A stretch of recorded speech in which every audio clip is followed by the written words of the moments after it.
Ave María Purísima, sin pecado concebida.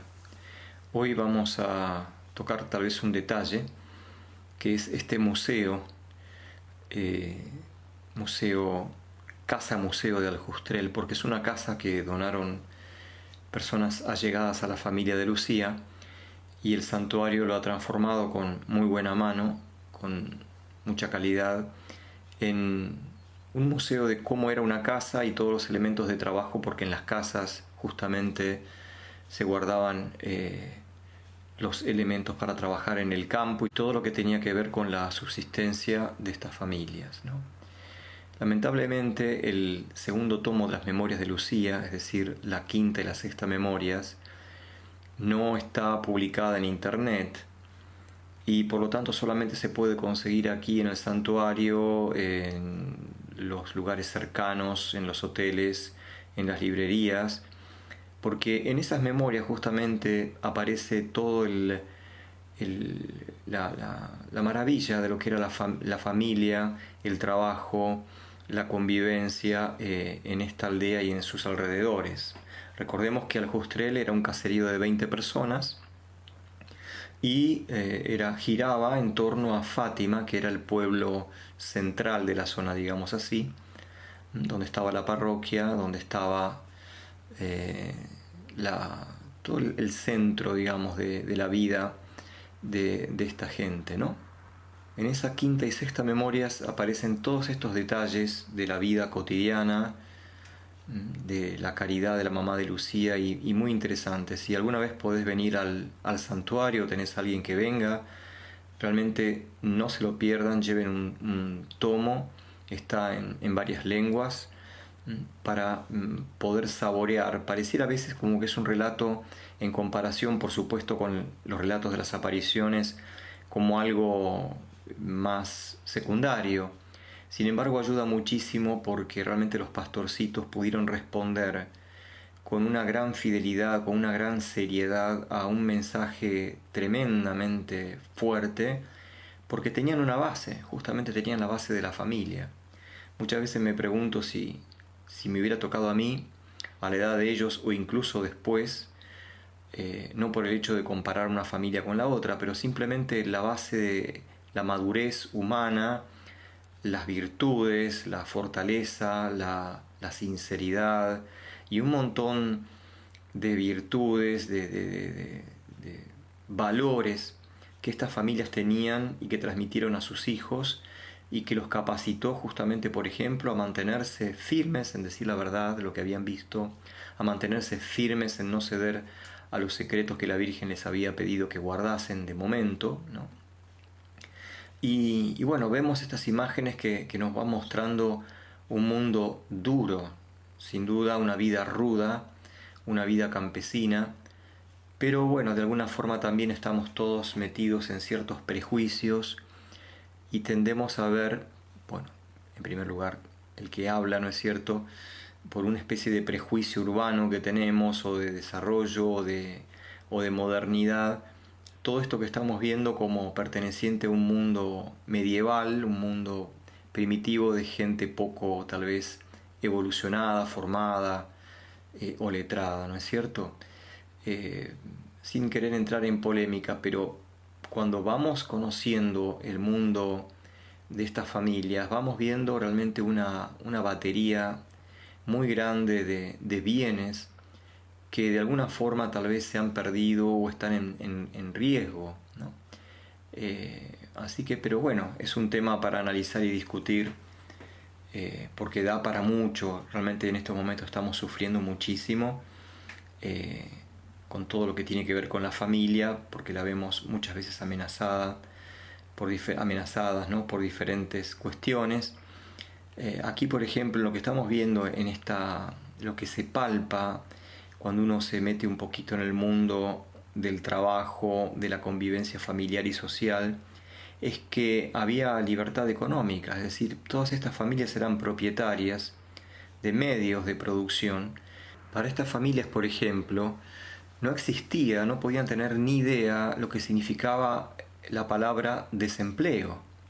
Por supuesto que había gente que se contrataba en las cosechas, con el tema de los animales, para temas puntuales de construcción, y se le daba, si no un sueldo, se le daba en especie, es decir, en alimentos, en frutas, en animales vivos, pero la peste del desempleo no existía, no la conocían.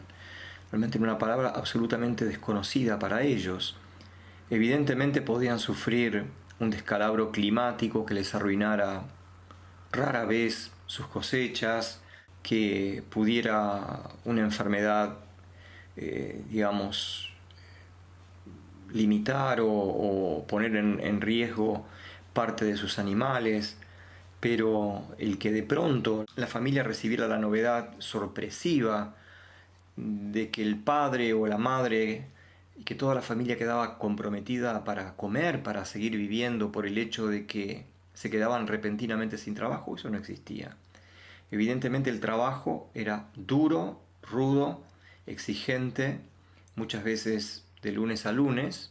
Las ovejas no podíamos pretender que los animales, las ovejas, que hubiera un día en que dejaran de comer. Entonces los pastorcitos, por ejemplo, los domingos salían bien temprano con las ovejas para darles de comer y luego, antes del mediodía, para la misa dominical se acercaban a la parroquia. Es decir, una vida muy exigente, ¿no? Con el tema de la vivienda vemos, no son grandes casas, no son caserones. Se ve que en la construcción, por diferentes motivos, eran parcos, eran muy sobrios, ¿no? Pero vemos casas donde realmente los espacios no faltan, donde los veranos, por ejemplo, se utilizaba mucho la parte exterior, las sombras de las higueras, de las parras, de las vides, y por lo tanto llevaban una vida realmente sin esa clase de limitaciones que muchas veces tenemos y que asociamos necesariamente a un desarrollo, a un bienestar. No me voy a entrar en polémicas porque tal vez vos vivís en un departamento, en una zona céntrica.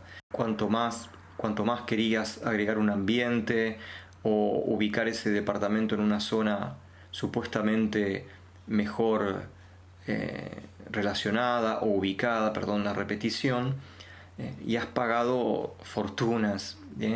Estas familias tenían su casa, tenían sus campos. El hecho de que fuera una aldea de 20 familias significaba que las tierras alrededor estaban repartidas en 20 secciones, unas más ricas o menos fértiles, una familia que tenía un poco más o un poco menos, pero esa precariedad de la vida prácticamente no existía. Podía un padre de familia cometer una grave imprudencia. Evidentemente se vendían y se compraban terrenos. Cuando los hijos se casaban, se iba remodelando todo el patrimonio para que, bueno, pudieran construir su casa o cederles terrenos. Pero el hecho de que una familia pudiera quedar totalmente desguarnecida económicamente, eso no existía, ¿no? No existía. Gustaban de tener muchos hijos, normalmente no se planteaban la posibilidad de no tener hijos o de tener pocos hijos, a pesar de que significaba muchas veces mucho sacrificio, siempre significaba sacrificio, ¿no? También significaba a veces la muerte de los hijos, era muy normal. Todos hemos escuchado a nuestras abuelas, bisabuelas hablar de que para una familia que tenía 3, 4, 5 hijos significaba haber perdido tal vez otro tanto, ¿no? Y en las familias de los pastorcitos esto era muy común. Pero bueno, estamos viendo imágenes y más que ver lo que estamos viendo, que son elementos, utensilios de trabajo, los ambientes, los muebles, meditar un poquito en esto. Sin duda muchos tal vez dirán, bueno, volver al pasado. No se trata de volver al pasado porque, como dice la escritura, ningún tiempo pasado fue mejor, como dice el dicho. No es de sabios plantearlo, dice el libro del Eclesiastés, pero sí con una mirada serena porque nosotros lo necesitamos, no por una especie de estudio histórico para aquel que le corresponda. Nosotros estamos realmente viendo para que la familia pueda desarrollarse, seguir viviendo, y aquí vemos cómo a pesar de la dureza y la precariedad de la vida, ellos realmente desarrollaban una serie de valores que tenemos que observar para ver cómo, sin querer imitar formas o volver al pasado, porque es imposible, digamos de alguna forma, como algunos dicen hoy en día, ¿no? Buscar un sistema más justo, más equitativo, que permita tener hijos, que permita vivir sin estos sobresaltos tan tremendos en un mundo laboral, social, familiar como el que estamos viviendo, con muchas complicaciones. Bueno, era este paso por este museo y ahora seguimos en Aljustrel con alguna cosa más que nos falta muy importante y ya vamos como llegando al final de esta serie Visitar Fátima. Que Dios te bendiga y nos vemos en el próximo, si Dios quiere.